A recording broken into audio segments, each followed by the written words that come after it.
Apaguen su bochito, por favor.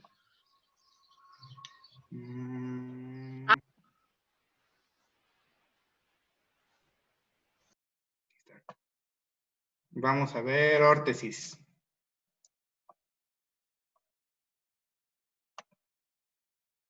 Muy bien.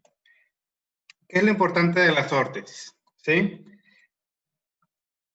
La definición es que son dispositivos biomecánicos externos que tienen el objetivo o la funcionalidad de mejorar el sistema musculoesquelético. Se utiliza en patologías traumáticas o deportivas o por accidentes de trabajo. Las podemos dividir en órtesis dinámicas o también se les puede decir funcionales o cinéticas, que facilitan el movimiento o lo asisten, sobre todo en miembros debilitados. Un ejemplo de eso, pues tenemos las órtesis de parálisis del nervio radial. Como recuerden, el nervio radial es un extensor, entonces en este tipo de casos el paciente puede flexionar los dedos, pero no los puede extender, de tal manera que el paciente puede tomar un objeto, pero no lo puede soltar, ¿sí? O lo deja de apretar, pero la mano todavía sigue en garra y pues tiene que andar batallando para soltar la mano de ese objeto. O también se puede utilizar como en lesiones tendinosas, por ejemplo, lesiones extensoras, para facilitar el movimiento en esos casos. Y luego tenemos órtesis estáticas. Como su nombre lo dice, previenen el movimiento y privilegian el reposo o la inmovilización de la parte para la que hicieron esa férula. Es muy importante que siempre se utilice una férula estática lo más pequeña o que abarque solamente el segmento que se quiere. No tiene caso en ninguna patología inmovilizar más allá de la articulación o del segmento que se requiere proteger. Todo lo contrario, te va a favorecer contracturas y rigidez. ¿Ustedes saben cómo me peleo yo con la rigidez? Entonces, las órtesis estáticas no se deben de utilizar mucho tiempo, ¿sí? Y deben de inmovilizar nada más la parte que quieren mover. ¿Cuáles son las funciones de las órtesis en los miembros superiores? Pues, en algunos casos, buscan incrementar el rango de movimiento, sobre todo de las dinámicas. Las estáticas te ayudan a inmovilizar alguna extremidad para promover la cicatrización o la desinflamación en algunos casos. Tienen a aplicar tracción para corregir o prevenir contracturas. Te ayudan a prevenir o corregir deformidades, manteniendo una buena alineación. También ayudan a asistir a una función mecánica deteriorada y por la inmovilidad pues tienden a aliviar el dolor. O también pueden ser un conector o un vínculo para dispositivos de la actividad de la vida diaria. Por ejemplo, hay algunas férulas de la mano que traen un aditamento para colocarles un cubierto o un cuchillo, un lápiz o lo que ustedes quieran, ¿sí? Y también sirven para bloquear movimientos inadecuados. Es muy importante que cuando un médico prescribe una órtesis, hay que ver por qué la está prescribiendo. ¿Es un problema, es agudo o crónico? ¿Es un paciente posquirúrgico de qué tipo de cirugía? ¿Es un procedimiento inflamatorio o no? ¿O traumático? ¿Cuál es el objetivo que buscan con la ferulización? Y cuando la prescriban, tienen que ser bien claros en cuánto tiempo lo van a utilizar y bajo qué condiciones y cuándo también la deben de ir retirando.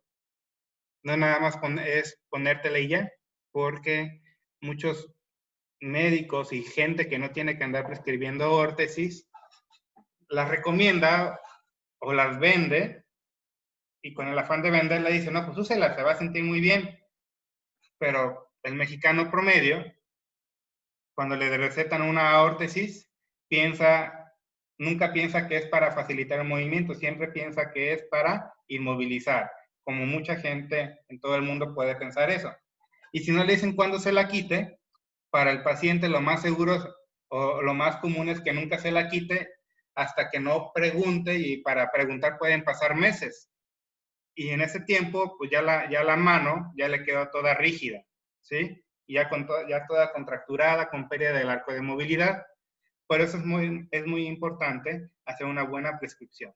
Inclusive, la órtesis hay que tener en cuenta los cuidados que debe de tener.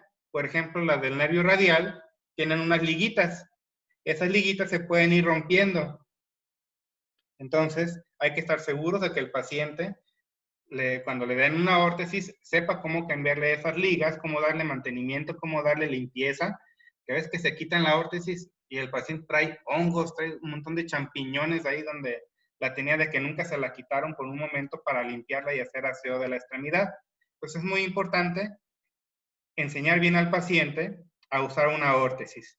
Y ustedes deben de aprender lo básico de todas las órtesis para que puedan orientar a su paciente. ¿Estamos de acuerdo? Entonces, las órtesis, podemos escribir que pueden ser órtesis de muñeca, de mano o de pulgar. Esto en la parte distal de la extremidad. Vamos a ver órtesis de antebrazo, muñeca y mano. ¿Sí? Hay órtesis de reposo funcional, hay órtesis estática de mano, hay órtesis para quemados, hay órtesis para descarga de peso y órtesis de reposo de mano. Una de las más comunes son estas. Esta es una órtesis en posición funcional, donde colocan al paciente con una flexión de la muñeca, una flexión dorsal de la muñeca, o sea, una extensión de 30 grados, y se utiliza muchas veces para esguinces de muñeca o para fisuras de muñeca o de radio distal, que nada más requieren 15 a 21 días de una inmovilización leve. Pueden poner este tipo de órtesis. Recuerden que siempre debe estar libre la articulación metacarpo-falángica para que permita flexionar los dedos, ¿sí? Y no debe de quedar muy apretada. Este tipo de órtesis funcional de muñeca, que tiene extensión, está contraindicada en pacientes con síndrome de túnel del carpo, porque al tener la muñeca en extensión, si el paciente tiene túnel del carpo, te lo vas a acabar de echar, porque esa posición favorece la compresión del nervio mediano a nivel del túnel del carpo. Y hay un montón de pacientes que llegan con el túnel del carpo, con la férula incorrecta, y llegan peor por la posición en la que la tuvieron. Cuando uno les pregunta, ¿quién se la dio? No, ha habido terapeutas, médicos de similares, la tía, la abuelita, todo, ¿sí? Entonces, siempre es muy importante que un experto le recomiende qué tipo de órtesis es la que debe de utilizar, ¿sí? Luego tenemos algunos ejemplos de órtesis de muñeca. Aquí están, unas en extensión, otras para neuropatía del cubital, otras de muñeca y antebrazo. Inclusive hay para los dedos, para las articulaciones interfalángicas proximales, las distales, las metacarpofalángicas, y para el dedo pulgar. Cada una de estas tiene un objetivo en específico. Por ejemplo, para la interfalángica proximal, cuando se rompe la bandeleta central extensora, que te queda el dedo en boutonniere, de esta forma, tenemos la órtesis para la interfalángica proximal, ¿sí? Luego, cuando tenemos, por ejemplo, dedo en martillo, que queda así, tenemos órtesis para la interfalángica distal.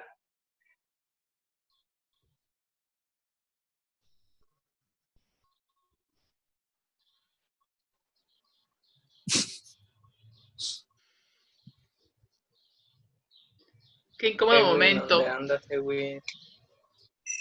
Ay, pues luego el bombón suculento. Al bebecito.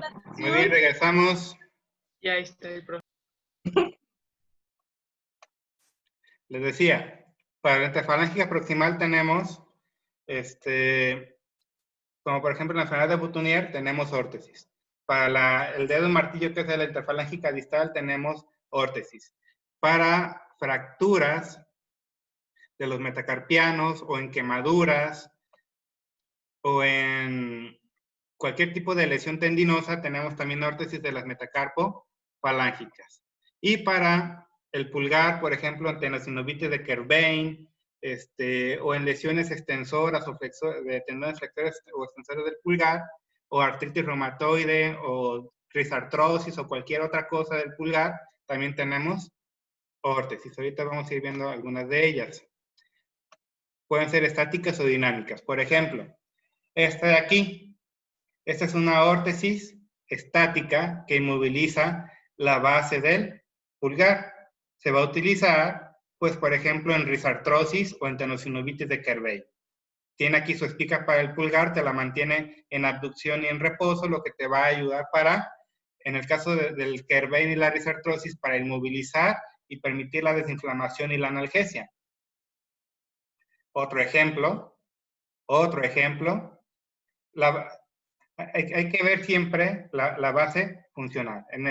Otro ejemplo, en la risartrosis, cuando lo único alterado es la articulación carpo-metacarpiana, no ocupas una muñequera que te llegue hasta por acá. Se puede utilizar, pero si ya sabes lo que tiene el paciente y cuál es su diagnóstico correcto, puedes cambiar una órtesis grandota que te limita la muñeca por esta órtesis más pequeña o más cara, pero si el paciente la puede pagar, pues va a ser más cómodo para él. ¿Sí? Por ejemplo, si una de estas vale 100, 200 pesos, una de estas vale 400, 500 pesos. ¿Sí? Dependiendo. Entonces, hay que ver lo que el paciente puede pagar y si nomás le alcanza para esa, pues hay que enseñarle cómo utilizarla. ¿Sí? Aquí tenemos una férula para dedo del martillo, porque le está inmovilizando nada más la articulación interfalángica distal y está dejando libre la proximal. Esta es para afecciones que intervienen en la interfalángica distal y en la proximal, que puede ser dedos en cuello de cisne o una afección combinada cuando el dedo en martillo se te rompe aquí, pero te llega acá y te queda un dedo en cuello de cisne, vas a utilizar este tipo de férulas. Y esta es para la deformidad de Boutonniere, ¿sí? También o también para lesión del tendón flexor común superficial de los dedos. Y aquí tenemos órtesis para las fracturas de los metacarpianos, que se tienen que inmovilizar el dedo contiguo. Por ejemplo, aquí a lo mejor se fracturó el tercer dedo, entonces hay que inmovilizar el cuarto y el segundo dedo. ¿Sí? Ven que tiene aquí estas barras para que no esté moviendo los dedos. Esto se le llama sindactilia. O si se lesionó el segundo metacarpiano, el primero lo dejamos en paz y inmovilizamos con sindactilia con el tercer metacarpiano y así sucesivamente. O también se pueden utilizar en luxaciones de los dedos, ya en esta parte de acá, en luxaciones de los dedos, lesiones capsuloligamentarias, fracturas de metacarpianos, como les decía, cicatrices retráctiles, enfermedades de Dupuytren, entre otras cuestiones. O a veces nada más el paciente tiene una inestabilidad de la muñeca o se esguinzó de manera leve la muñeca, los ligamentos colaterales radiales y cubitales, y no ocupa a veces una muñequera tan grande, una muñequera pequeñita en un esguince de primer grado es suficiente para que la utilice por una semana si el paciente tiene algún trabajo fuerte. Profe, Mande. si hubo una luxación, ve que también tiene que tener el reposo de 21 días. ¿Se puede utilizar este tipo de muñequera? ¿Luxación de muñeca? Si fue una luxación completa, no. Es una muñequera que va a ser insuficiente. Tiene que dar una mayor estabilidad. Se ocupa que tenga un soporte rígido, ya sea en el dorso o en la palma de la mano, ¿sí? En caso de una luxación. Ok. Ujú. Como tipo de esta, mira, ¿sí? Tiene que tener un soporte ya más rígido, Ok. Gracias. ¿vale? Y miren, ya después hay otras férulas, como por ejemplo que tienen este tipo de artilugios que te pueden aflojar o apretar un poquito más en caso necesario, ¿sí? Y estas muñequeras que no tienen nada de extensión, que son simples para casos de osteoartritis, túnel del carpo, tendinitis, ¿sí? Pero, por ejemplo, como me dice Crisama, una luxación, se prefiere guardar siempre una dorsiflexión de la muñeca de 20 a 30 grados, como pudiera ser de este tipo de órtesis, ¿sí? O de esta. Sería una más indicada para este tipo de casos. Y obviamente cuando hay una luxación, siempre se tiene que descartar una lesión ósea, ¿sí? En alguno de estos casos ya una órtesis ya no te sirve, se ocupa una férula más completa. Y luego tenemos inclusive ya para Parkinson, hay este tipo de muñequeras que tiene aquí como un resorte que te limita un poquito el temblor, ¿sí?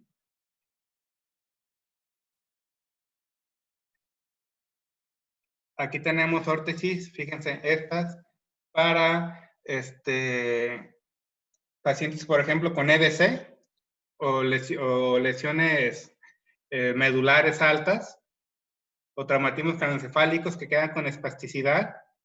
Podemos utilizar este tipo de férulas para mantener la mano en una posición funcional, ¿sí?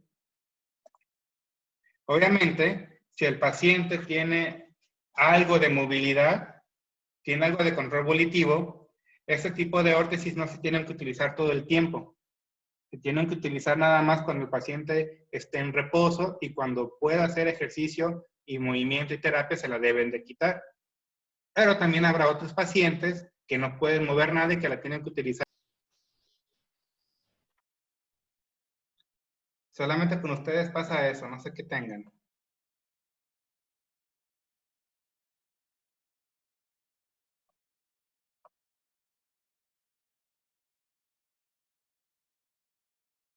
¿Me oyen? Sí, ya ahora sí. Ok, entonces, aquí les comentaba de estas órtesis para lesión del nervio radial. Son un poco útiles para que el paciente pueda recuperar algo de funcionalidad. Miren, hay de varios tipos. De esta, de esta, de esta. Obviamente, entre menos estorbosa es, más cara es. Pero por lo que el paciente pueda tener, lo importante es que la sepa utilizar y le dé el mantenimiento bien. Ahora, para codo, seguimos los mismos principios. Tenemos órtesis estáticas y órtesis dinámicas, ¿sí? Hay desde coderas simples para tendinitis agudas o padecimientos artríticos. O hay unas coderas simples que también les ponen esta sujeción aquí. Inclusive aquí les ponen alguna almohadilla de gel donde van los músculos, los vientres musculares de los músculos epitrocleares o epicondilios para epicondilitis y epitrocleitis, que son lesiones por sobreuso casi siempre o deportivas, o una simple banda en esa zona, pueden ser de utilidad. Y obviamente van a haber menjurjes ahí, como con las cintas o el tape, les ponen aquí este tipo de cosas como si les fueran a servir de algo, pero la venden más cara, ¿sí? Igual esto, ¿sí? Que almohadillas de gel y todo ese tipo de cosas, nada más es para venderla un poquito más cara.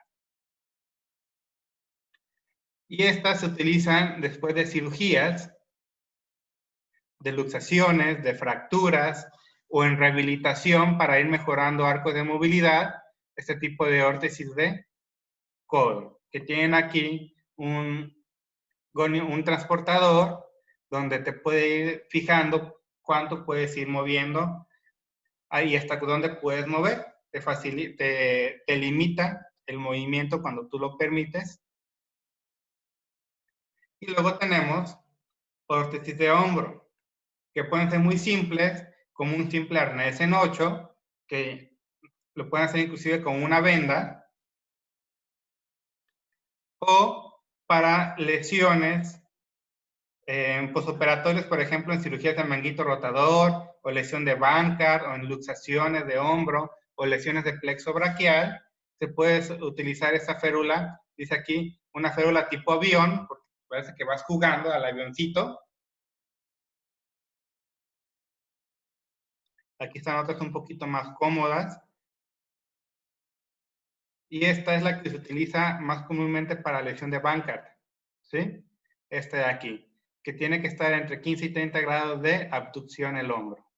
Es de la que más les gusta. Y después de esguinces, de luxaciones o esguinces de hombro, se pueden utilizar este tipo de férulas. Y también hay cabestrillos para hemipléjicos, que a mí no me gustan tanto. Prefiero que el paciente se esté moviendo, es mucho más útil que un cabestrillo, ya sea que el paciente se dé solito su movilidad y la mantenga en una buena posición, sirve más que una órtesis sin lugar a dudas. Ahora vámonos, lo que nos quede de tiempo, con muñeca. Era fractura de muñeca, ¿verdad? El otro tema que tenemos que ver hoy.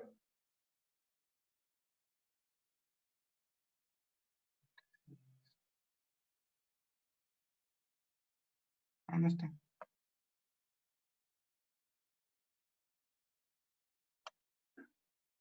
Profe, el 22, ¿a qué horas va a ser su en vivo? A la hora de la clase, ¿a qué horas tienen clase conmigo?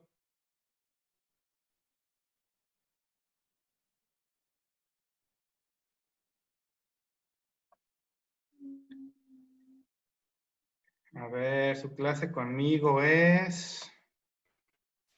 Como a las 8, 9. A las 9, jueves, ¿es jueves o...? No entendió, se trabó.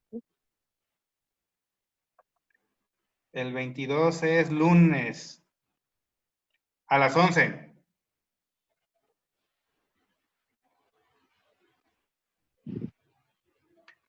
Sería a las 11, según esto, ¿eh? ¿Sí me escucharon? ¿Una hora nada más? ¿O cuánto? Sí. Ah. Bueno, lo que deje son 30 minutos. Pero tenemos clase, ¿no? A esa hora. ¿Con Es quién tienen? lunes a las No. 11. A las 11 con el doctor Saúl. ¿Tienen clases ahora? A la 1 con el doctor Saúl los lunes. No se duerma. Está burro.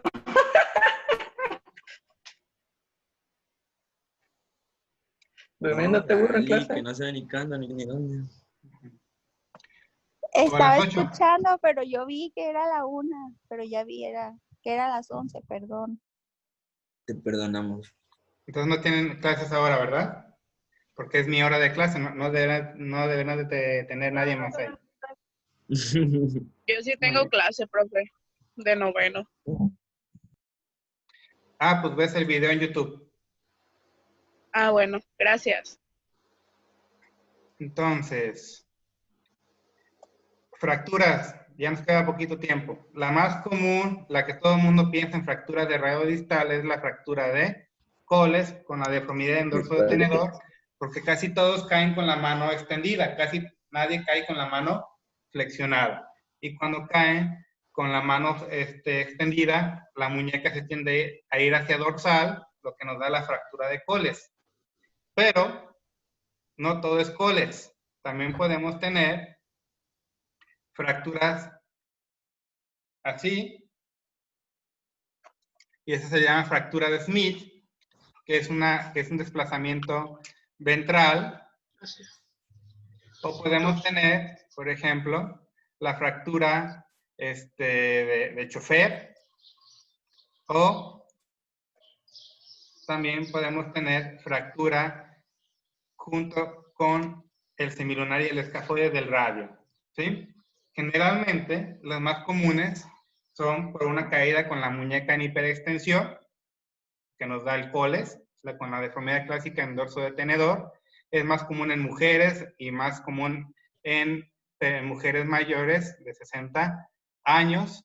Y si es en jóvenes es por un FC, o porque van en su mortálica, o en su coche a todo lo que da, o por caídas de una altura considerable. Casi siempre niños que andan jugando en el techo o que andan haciendo parkour.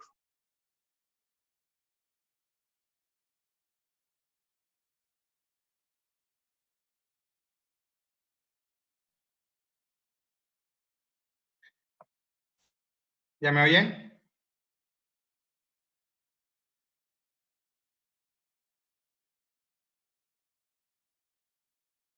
¿Ya me oyen? Y eso que no voy mucho allí.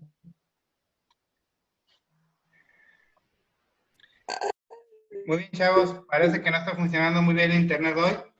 Vamos a dejarlo aquí por el día de hoy.